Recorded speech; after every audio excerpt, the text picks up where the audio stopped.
Di ko alam kung totoo nga ba itong Ford Ranger Raptor na ito. Andito nga tayo sa Ford Isabela para kunin yung Ford Ranger Raptor natin. Talagang hindi ako makapaniwala na makakamit natin itong Ford Ranger Raptor na ito. Kaya tara, samahan nyo kong managinip. Testing lang. Andito nga tayo sa pwesto at iwanan natin si Choco. Ipapalit natin dito sa Ford Ranger Wild Truck namin. Nag-warning na nga yung pitaka na mag-change oil na nga daw, sabi na itong sasakyan na ito. Kalupit nga ng technology ng Ford at kusa na nagsasabi kung change oil na nga daw siya. Ito na nga at nandito tayo sa Ford Isabela para mag-PMS. Para maipacheck na rin lahat ng kailangan i-check dito sa sasakyan natin. Hapon pa nga tayo tumawag sa Ford Maintenance para magpa-check at magpa-change oil. Gawa na nga ni Manong Guard yung plaka at nilagyan niya na ng corona at syempre express change oil nga daw ang gagawin dun sa Ford natin. Ito na nga at pumasok na nga ako at kinausap na rin ako ng Ford Maintenance. May mga konti tayong pinilapan para ma-check nila mabuti. Ito na nga yung Ford Ranger Wild Truck natin. Napaka-pogi at napakalinis tignan. Clean look lang at saka syempre walang lip, stock high. 265/70/17 offset. Na nga at pinasok na yung Ford natin dahil express change oil nga para mabilis. 6,000 pa lang ang tinakbo nito kahit fully synthetic na 10,000. Kaso 1 year na nga. Fully synthetic nga lang ang mga nilalagay nilang langis dito sa Ford. Pero kahit hindi ka naka 10,000, kahit 6,000 pa lang yung natakbo ng sasakyan mo,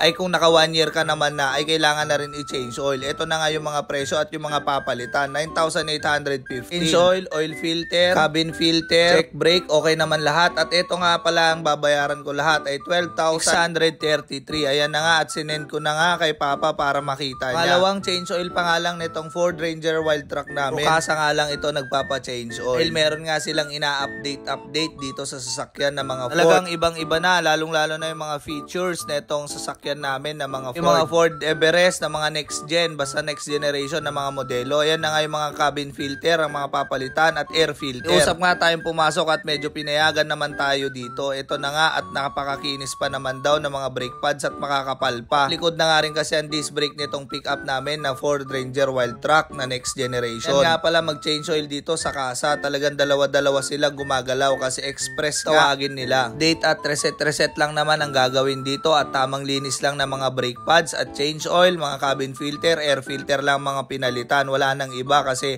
all goods kasi 16,000 odometer pa lang. Chinek na rin nila kung bearing o may maluwag o kumakalog sa mga gulong. Ito napakasarap ngang magkasasakyan pero dapat may budget ka para sa maintenance ng sasakyan. Kahit anong brand ng sasakyan yan, kung wala kang pang maintenance at hindi ka marunong mag-alaga sa sasakyan mo, masisira at masisira yung sasakyan mo. Pagkatapos nga nilang i-maintenance ang sasakyan dito sa Ford ay libre naman ng car wash. Kaya bago nyo iuwi yung sasakyan nyo ay malinis na. Hindi natin malalabas yung sasakyan natin kaya tutubusin muna natin yung sasakyan natin na Ford Ranger Wild Truck. At ito na nga yung resibo, 12,633. Pakapogi at talagang napakaangas na itong Ford Ranger Raptor nila. Hindi naman masamang mangarap. Lahat naman tayo ay dadating din dyan. Maghintay lang tayo at syempre galingan lang natin sa buhay-buhay. Diskarte at sipag at tiyaga lang naman yan. Dadating at dadating din yung time na makakamit din natin lahat ng pinapangarap nating mga sasakyan.